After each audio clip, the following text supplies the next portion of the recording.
Durham, North Carolina, a city caught between history and progress. The streets whisper old tensions, and the walls of its institutions still echo with habits that refuse to die. At exactly 8:03 a.m., the front doors of the Durham Police Department opened.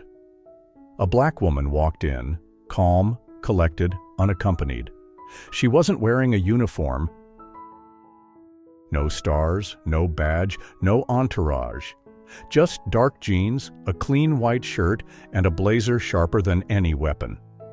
To the officers in that lobby, she looked like no one. And they treated her like nothing.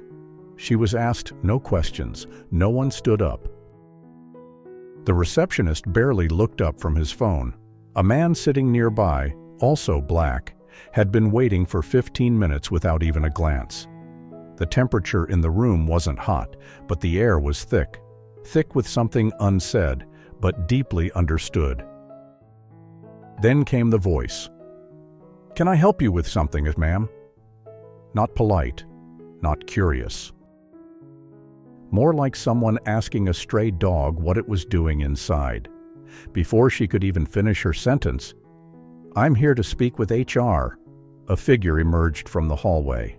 Tall, broad-shouldered, badge gleaming like a threat. Lieutenant Bradley Kent, 18 years in uniform. A man who thought authority was something you wore like armor, heavy, loud, and above questioning. He didn't ask who she was. He didn't ask why she was there. He just judged. "You people always come in here demanding something," he muttered, loud enough for everyone to hear. No one stopped him. No one even flinched. But she did. She looked him straight in the eye. Calm, still, unmoved. That made him angrier. "What do you want, lady?" "Welfare." "Directions? You lost?" She stood her ground. "I need to complete administrative onboarding." "I'm with the department." "With the department?" he scoffed.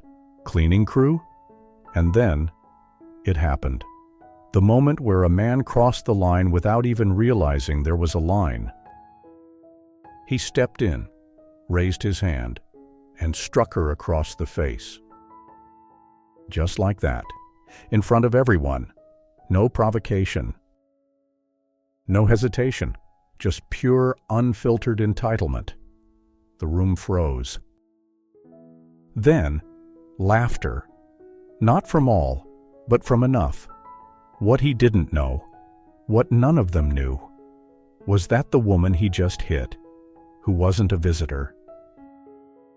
She wasn't a clerk. She wasn't there to report a problem. She was the problem for him. Because she was Chief Maya Franklin, the newly appointed head of the entire Durham Police Department. And in that single slap, he hadn't just hit a woman, he'd just punched the end of his career. You don't fix a building by painting over the cracks. You tear out the rot. Durham wasn't always like this. Once a hub of civil rights progress in the South, the city had built a reputation as a place that talked about change. Police chiefs came and went. Press conferences were held, community leaders nodded, and citizens hoped. But inside the Durham Police Department, change moved with the grace of molasses uphill. Behind the polished plaques and community outreach posters was an institution still shackled by its own unspoken rules. If you were white, male, and didn't rock the boat, you rose. If you were black, female, or bold, you waited. Sometimes forever. The culture inside the department wasn't written down, but it lived in glances, muttered jokes, forgotten names during meetings, and locker room silence when certain topics came up. There were no crosses burned, no slurs shouted, only the soft violence of indifference and the suffocating weight of being out of place. Veteran officers like Lieutenant Bradley Kent made sure of that. He was what they called Old Durham Blue, 18 years in, never passed over, always protected. His file was clean, too clean. The kind of clean that came from favors, not facts. He'd once stopped a black teenager at gunpoint for walking too quickly past a jewelry store. No weapon, no stolen goods, no apology. Internal Affairs closed the case within 24 hours. People whispered, but they never spoke up. Kent wasn't the only one, he was just the loudest. His influence snaked through the department like a vine, wrapping around patrol schedules, promotion boards, and peer evaluations. He wasn't feared because he was smart. He was feared because he was untouchable. Or so he thought. But power like that only works if no one stronger walks into the room. And that morning, someone did. Her name was Maya Franklin. She didn't rise through the ranks with ease. She clawed her way up in precincts where ambition was seen as arrogance, and where being black and female was considered 2 strikes before she even opened her mouth. She began in Baltimore, on the East Side, where shootings were nightly and respect was earned inch by inch. Her first partner said she wouldn't last 2 months. By month 6, she'd already disarmed a man twice her size in a hostage standoff without firing a single shot. She was promoted not because someone liked her, but because no one could deny her results. Maya served in Detroit, Chicago, and Milwaukee. She chased gang leaders across state lines, shut down child trafficking operations, and sat at tables with federal agents who once thought she was an assistant. They don't make leaders like Maya Angelou, they forge them. But this wasn't just about her resume. What made Maya different was her clarity. She never confused rank with righteousness. She never believed that a badge made someone right. It made them accountable. Her presence commanded space without effort. Not because she was loud, but because she was impossible to ignore. Short, solid frame. Always in control of her breath, her words, her stare. Her hair was natural, coiled into a tight crown. Her voice was measured, but never uncertain. Maya had come to Durham not to maintain order, but to dismantle a system that had been ordering the wrong people around for far too long. She wasn't under any illusion that it would be easy. She had read the complaints. She'd seen the leaked footage.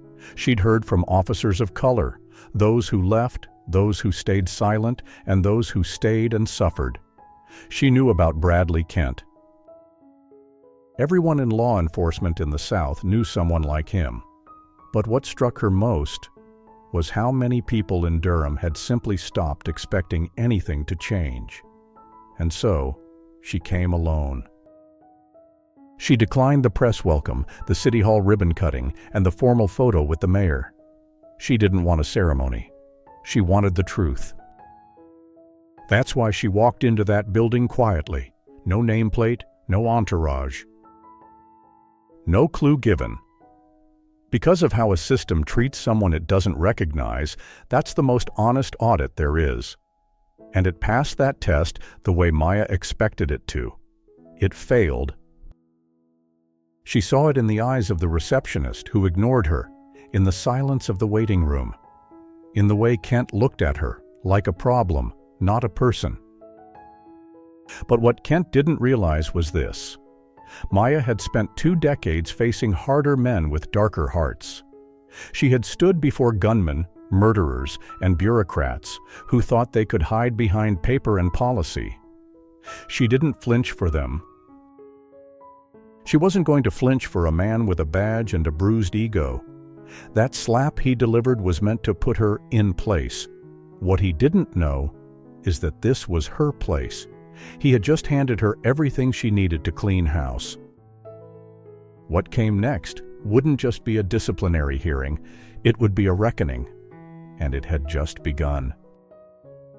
She didn't raise her voice, she didn't throw a punch, she just refused to shrink. The slap echoed louder than anyone expected, not in volume, but in consequence. For a moment, the room fell into a kind of suspended silence. No one moved. A few officers smirked nervously. One chuckled. Most looked away. Lieutenant Bradley Kent, still fuming, stood with his chest puffed, trying to assert dominance the way men like him always had, through fear. But what he didn't realize was that fear has a lifespan, and Maya Franklin had buried hers a long time ago. She didn't touch her cheek, didn't stumble, didn't even blink more than once. Instead, she drew in a slow breath, as if she were filing the moment away, not for revenge, but for record. A catalogued memory, a data point in a long line of disrespect that, this time, had crossed the line into assault. Kent, already turning back toward the front desk like the matter was settled, froze when he heard her voice. "Is that how you treat all citizens, Lieutenant?" The tone was calm, icy calm. Not the calm that suggests weakness, but the kind that signals you've made a grave mistake. Kent turned around slowly, surprised by the steadiness in her voice. "You're lucky I didn't have you thrown out," he spat. Maya took a step forward. It was not aggressive. It was precise. "You just struck an unarmed civilian in the middle of a police station. In front of witnesses. That's not law enforcement. That's a crime." A couple of younger officers shifted on their feet. The word crime had a different weight coming from her lips, like it wasn't just an accusation, but a statement of fact. Kent scoffed. "Oh, please. Don't start throwing around the victim card. You walked in here with an attitude and you got put in your place." "I walked in here with a request," Maya replied, her voice as even as stone. "You answered it with a closed fist. That tells me more about you than it ever will about me." Kent stepped forward now, his face flushed. "You don't belong here. People like you, people like me." "What?" Maya cut in. Her voice didn't rise, but it sliced. The pause that followed was heavy. Kent's mouth moved, but no sound came out. The phrase hung there, people like you, unfinished and fully exposed for what it was, a dog whistle stripped of its cover. Maya held the silence like a weapon. "Say it," she whispered. But Kent couldn't, because he had said enough already. In that pause, the other officers began to feel it, that this wasn't just another argument between a lieutenant and a stranger. There was something different about this woman, something inevitable. Her presence didn't just demand respect, it made disrespect dangerous. "I don't need to explain myself to you," Kent snapped, trying to regain control. "No," Maya said, "you don't. You'll explain yourself to Internal Affairs and the district attorney." Kent laughed, but the sound was brittle. "You think anyone in this building is going to believe you over me?" And there it was. The old belief that position meant protection. That power was a shield against accountability. Maya stepped even closer now. Her voice dropped to a near whisper. "You think I came here alone? That I walked into this building without a plan?" "You think no one is watching?" Kent's eyes narrowed. "I saw the cameras," she said. 3 above the entrance. 1 behind the reception, 1 in this very lobby. They caught every second. "Including your hand." His bravado cracked, just a bit. Still, he tried to double down. "You'll regret this. You have no idea who I am." And then she smiled for the first time. "No, Lieutenant Kent. You have no idea who I am." Before he could reply, the door behind them opened, and out stepped Captain Reynolds, head of Human Resources, holding a folder and looking panicked. He stopped cold when he saw Maya and Kent standing inches apart. His eyes went wide. The folder slipped slightly in his hand. "Chief Franklin?" he blurted. The room imploded. Officers who had laughed minutes ago turned pale. A few mouths dropped open. Kent froze like a man suddenly realizing the cliff he'd just walked off had no bottom. "Chief," he muttered, turning toward the man. "What are you talking about?" Reynolds rushed forward, flipping open the folder. This is Maya Franklin, the new chief of police, sworn in by the mayor less than 24 hours ago. Silence. Absolute silence. Maya turned slowly, facing the room now, her posture composed, her eyes steel. "And you just assaulted your commanding officer," Reynolds said, his voice shaking. Kent's face drained of color. No, I didn't know." "That," Maya interrupted, "doesn't matter. You raised your hand not because you knew who I was, but because you thought I didn't matter." Then she turned to the young officer at the front desk. "Call in 2 officers, now." He scrambled, nearly knocking over his own chair. Kent looked around the room. Dozens of eyes stared at him, none with sympathy. His voice cracked. This is a setup." "No," Maya replied coldly. "This is a mirror. You just didn't like what it showed you." Seconds later, 2 officers entered the lobby. Maya didn't have to say a word. They knew what had to be done. They moved toward Kent, hands steady. No hesitation. "What the hell are you doing?" he barked. "Don't touch me." But they did. They grabbed his wrists, cuffed him, turned him toward the same exit he'd tried to shove her through. And the last words he heard from her lips, before the heavy metal door closed behind him, were clear and final. "You're not above the law, Lieutenant." Not anymore. The building didn't shake, but the system did. The clink of the handcuffs echoed down the corridor like a funeral bell, and as Lieutenant Bradley Kent was escorted out, shoulders stiff, jaw clenched, the room he left behind descended into an unnatural stillness. No one dared to speak. The officers who once laughed with him now stood frozen, suddenly aware that the lines they thought would protect them had vanished, because it wasn't just Kent who had failed the test. It was all of them, the ones who stayed silent, the ones who smirked, the ones who looked away. Chief Maya Franklin didn't need to yell. She didn't call for a meeting. She didn't bang her fist on a desk. She just stood there, quiet, commanding, undeniable. And in that silence, the department began to collapse under the weight of its own denial. The HR captain tried to speak, tried to explain. "Chief, we didn't—" Maya raised her hand. Just a subtle movement. "No justifications," she said. "Not today." She turned to the front desk officer, the young man who had ignored her for 15 minutes that morning. "What's your name, officer?" he stammered. "Reynolds. D. Devin Reynolds." "Devin," she said. "I expect your written report on this incident by 5 p.m., not a summary, a full accounting. Names, actions, timestamps. And don't worry, honesty won't get you fired. Silence might." He nodded quickly, the heat rising to his ears. Then Maya looked around the room. This is not just about Kent. This is about a culture, a habit, a disease. No one interrupted her. "I walked in this morning as a test. What I saw wasn't just disrespect, it was complicity. That ends now. This department will change. Or it will break under the weight of its own refusal." And with that, she turned and walked into the office that now bore her name on the door. Chief of Police, Maya Franklin, a plate that had been screwed in only 3 hours prior.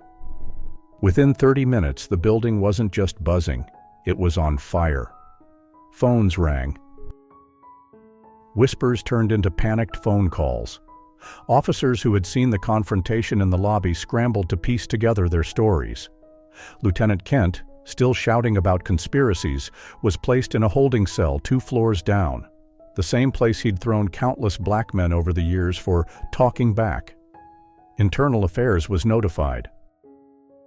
Then the mayor's office. Then the office of the district attorney.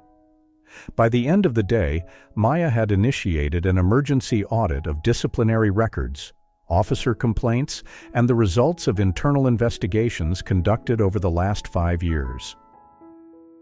A pattern began to emerge, clear, ugly, and undeniable. Kent's assault on the chief was not an outlier. It was the logical outcome of a system that had never been held accountable. But the real explosion came not from inside the department. It came from the outside, because someone, likely the admin assistant who had witnessed the slap in real time, leaked the lobby's security footage to the press. The video spread like wildfire. Within hours, it had reached 2 million views on YouTube. By the end of the night, CNN and MSNBC were running it in prime time. Newly appointed police chief assaulted by own officer, department in crisis. The public reaction was immediate and furious. Civil rights attorneys lined up to offer support. Local activists, long ignored by the police force, held a vigil outside the department by candlelight. Durham's black community, weary from years of disrespect, now had a symbol. Not a victim, a witness who fought back and won. Meanwhile, Maya refused every interview request. No comment, no press conference, just work. She met with every division head, one-on-one. She suspended 5 officers involved in previous misconduct investigations that had been quietly buried. She implemented a new rule. Every civilian complaint must be logged publicly within 72 hours. No more backdoor dismissals. She ordered new anti-bias training, not from a third-party contractor, but from local community leaders themselves. But it wasn't all applause. Inside the department, resentment simmered. Some officers muttered about ambush tactics and witch hunts. Anonymous notes appeared in lockers. You may have the title, but you don't have our respect. Maya didn't flinch. She read every note, marked every name, and kept going. The mayor called her in on the 3rd day. "You've shaken the hornet's nest," he said. "No," Maya replied. "I walked into it." Then I turned on the light. He stared at her for a long moment, then nodded. "You still have my full backing." "Good," she said. "You'll need it." By the end of the week, Lieutenant Kent had been officially charged with second-degree assault, malfeasance in office, and obstruction of justice for interfering with a superior's official duties. His mugshot was plastered across national news. The same man who once boasted about being untouchable was now touching concrete in a county jail cell. When reporters asked Maya for a statement, she gave just 10 words. "No badge should shield a man from the law." That single sentence was quoted across the country. Printed on protest signs, turned into hashtags, painted on murals.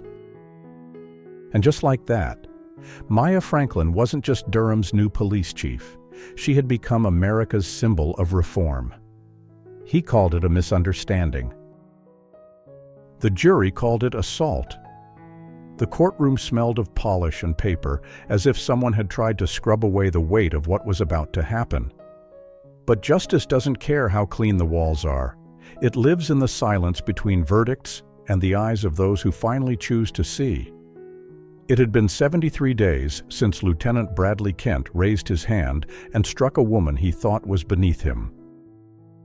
And now he stood in a suit 2 sizes too big, stripped of his badge, his title, and the swagger that used to fill every room before he entered it.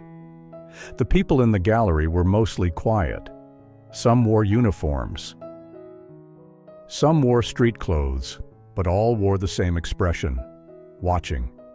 At the front sat Chief Maya Franklin, calm, still, unreadable. She didn't need to testify today. The video footage spoke louder than any witness. Multiple camera angles. Clear audio, frozen frames of a man's palm colliding with the face of his commanding officer. It wasn't just a mistake. It was a moment of arrogance, unprovoked violence, and something even deeper, entitlement. The prosecution called it exactly that. "Ladies and gentlemen," the district attorney began, pacing gently across the floor, "this case is not about confusion. It is not about miscommunication. It is about what happens when power goes unchecked for too long, when a man who has worn a badge for 18 years believes that it is a shield against accountability, when he thinks, truly thinks, that he can strike a woman in public, in uniform, and walk away." He turned to the jury. But what if she weren't the chief of police? What if she were just a concerned citizen? A black woman walking into a police station asking for help? Would the outcome have been any different? Or would we even be here today? Silence. Then, this isn't just about Bradley Kent. This is about the message we send to every officer watching, to every woman who's ever been dismissed, to every black American who's ever been told, "You don't belong here."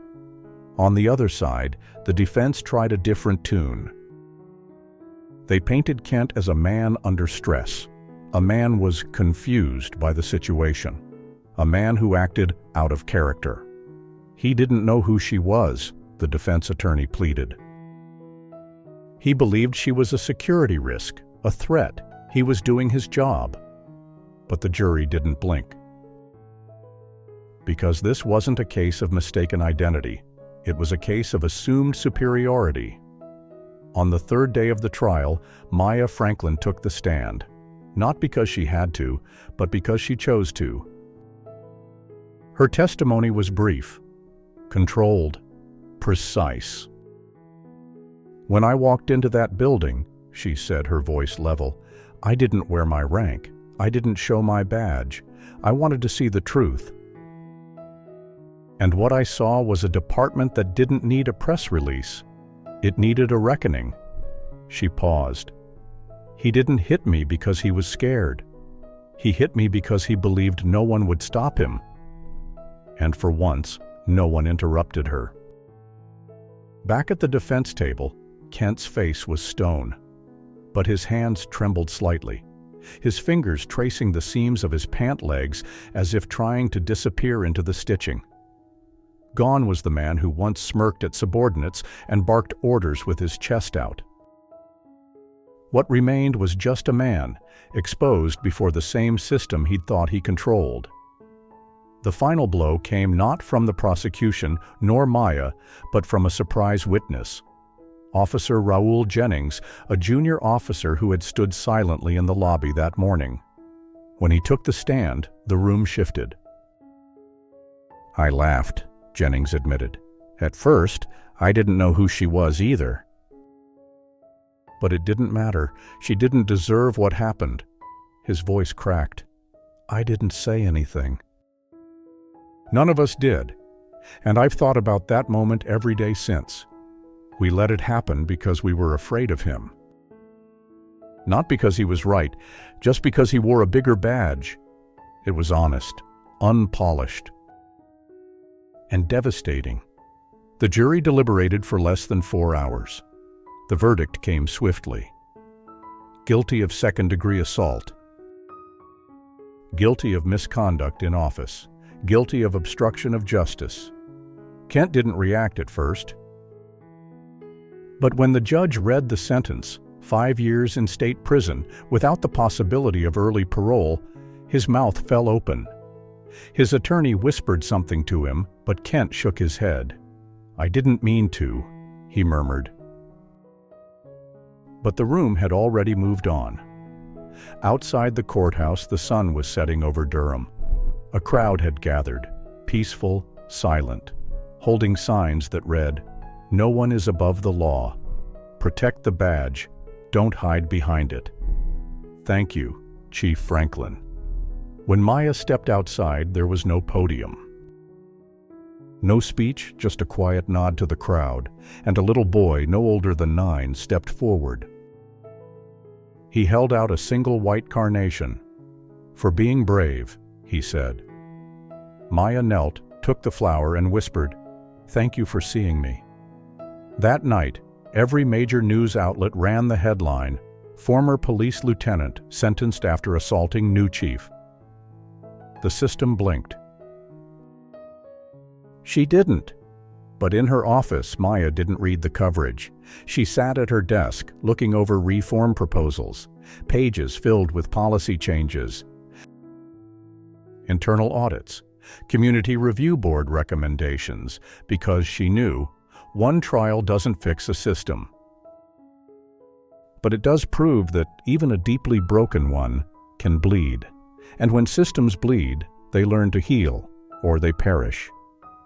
She didn't ask for a movement, but one rose behind her. When the verdict was announced and the cameras began to pull back, most assumed that would be the end of the story. Justice had been served. A corrupt officer had been convicted. Headlines had been written, but what no one realized, not yet, was that something far more powerful had begun to stir. Chief Maya Franklin had not just punished a man, she had exposed a system, and that system was now under siege, not by force, but by truth. The first ripple came from within the city. Durham, once known quietly as just another southern department with old problems, suddenly became the epicenter of a national conversation. City council meetings were flooded with community members, not in protest, but on purpose. Black parents who had long taught their children to survive the badge were now showing up at forums, demanding a curriculum for police about how to serve, not just enforce. Maya didn't position herself as a hero. She didn't hold rallies or give long-winded speeches. She just kept showing up at town halls, at neighborhood patrol briefings, and at community cookouts. And she listened. "I'm not here to defend a uniform," she said at one public gathering. "I'm here to remind the uniform what it was meant to stand for." The room went silent. Then it erupted in applause. At the Durham Police Academy, a quiet revolution began. Under Maya's direction, the entire first-year curriculum was rewritten. A new course was introduced: historical harm and community repair. It was co-taught by civil rights educators, formerly incarcerated citizens, and retired officers who had blown the whistle in their own departments. "No one's perfect," Maya told a room of fresh recruits. "But your job isn't to be perfect. Your job is to be honest, and when you mess up, to own it faster than the system can hide it." Some recruits left the program. Maya let them go. They weren't leaving policing, she told her command staff. They were leaving accountability. Meanwhile, the story refused to die in the press. Time magazine featured her on its cover with the headline, "The Chief Who Called Out Her Own House." On 60 Minutes, she sat across from a veteran anchor who asked, "Do you believe all police departments are broken?" Maya didn't blink.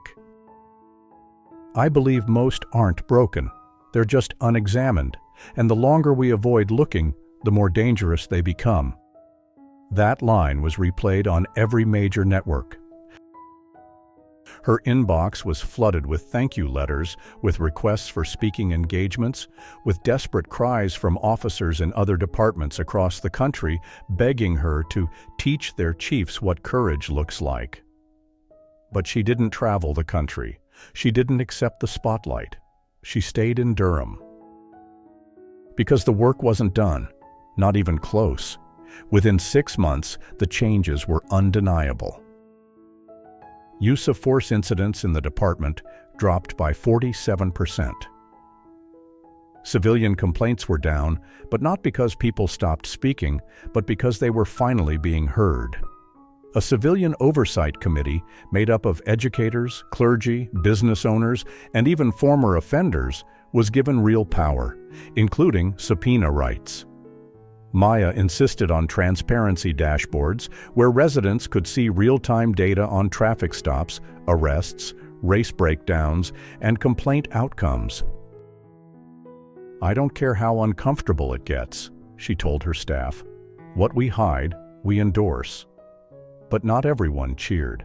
A small but vocal faction of officers, many of them longtime veterans, accused her of catering to activists and sacrificing officer morale.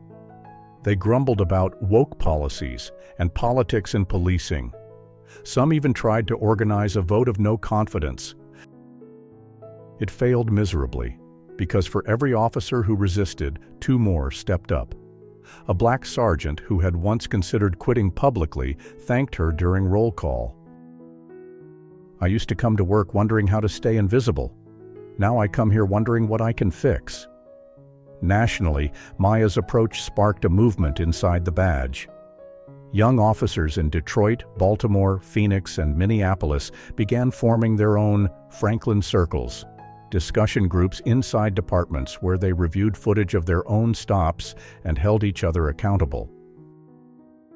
Some departments resisted, others adopted, but the message was clear.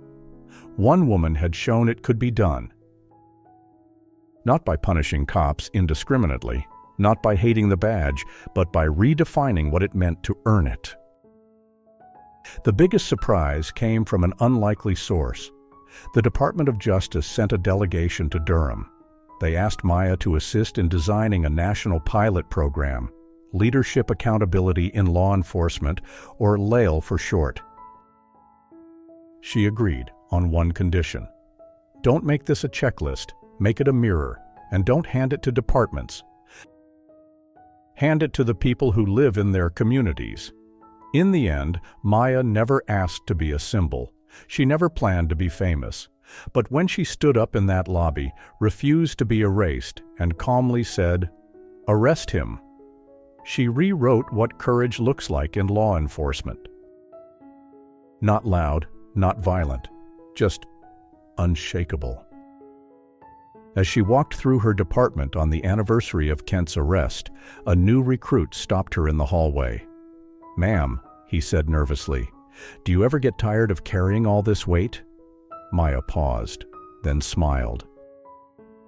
"Son," she said, "I don't carry the weight, I shift it. We tore down a wall, but some of the bricks are still in our hands." Exactly 1 year to the day since Maya Franklin walked into the Durham Police Department as a nameless figure in a blazer, the city held a public ceremony at Central Park. Not to celebrate an anniversary, but to recognize a beginning. The mayor took the podium first. So did city council members, civil rights leaders, teachers, and clergy. They all spoke, some passionately, others politically. But when Maya stepped forward, the crowd didn't erupt in applause. They stood in silence. Because sometimes silence means respect. And sometimes it means attention. She looked out over the crowd, thousands gathered, live streams running, national networks watching. Then she began, "I never wanted to make history. I didn't want my name on headlines, my face on TV, or my words printed across posters. I came here for one reason, because I believed we could do better. And I still believe that, but I'll be honest with you, this year has shown me something harder than belief. It's shown me the truth." She paused. "Here's the truth. Reform is not a finish line. It's a fight. And it's not a fight against bad apples. It's a fight against rotted roots, the kind that don't show until the fruit turns bitter." The audience stirred. "We took one officer off the street, but let's be clear, we didn't fix the country. We didn't cure bias. We didn't solve racism with one verdict. What we did was shine a light, and for a brief moment, the system blinked." The speech was being broadcast in cities across the U.S., in Chicago's Bronzeville district, in Los Angeles' Watts neighborhood, in Baltimore, in Atlanta, in Minneapolis, and in Jackson, Mississippi, where Maya's father had once marched with Dr. King. She continued, "I've been asked 100 times, how did it feel when he hit you? They expect rage, fury, some poetic answer about pain and dignity. But the truth is, When he hit me, I didn't feel anger. I felt recognition, because it wasn't the first time someone looked at me and saw less. And I knew at that moment that I wasn't being hit for who I was. I was being hit for who he thought I couldn't possibly be. She looked out at the rows of young officers sitting near the front, this time diverse, this time attentive. "And that's why I stayed," she said, "because I wanted him, and everyone like him, to see exactly what he tried to erase. I stayed because I wanted the little girl in Southeast Durham who saw the video to know, you don't have to scream to be powerful, you don't have to fight to be fierce, you just have to refuse to vanish." The crowd, quiet until now, started to stir again, this time not just in applause but in emotion. Some cried, some nodded, some looked down, taking in words they weren't ready to hear before. And Maya went on. "Some have said what happened here is a blueprint, that Durham is a model now. But let me be very clear. This city is not perfect. We still have officers who are learning. We still have community members who are healing. We still have systems that resist change with all the strength of tradition and fear." A breeze swept through the crowd. Maya took a breath. "But we also have something else. We have evidence that when people stop whispering and start watching, powerful answers. That when silence is broken with dignity, not vengeance, the world pays attention. That when one person dares to say, 'This ends with me,' it doesn't end, it begins." She closed her speech not with a roar, but a reckoning. So what do we do now? We remember that justice is not a moment, it is a muscle. You have to work it, test it, strain it, or it grows weak. We remember that the badge is not a license, it's a responsibility. And we remember that no title, no rank, and no tradition is more sacred than the humanity we owe each other. Her final line hung in the air like scripture. You don't change a nation by punishing its villains. You change it by protecting its conscience. The event ended without fanfare. No fireworks. No parades. Instead, people lingered. Strangers hugged.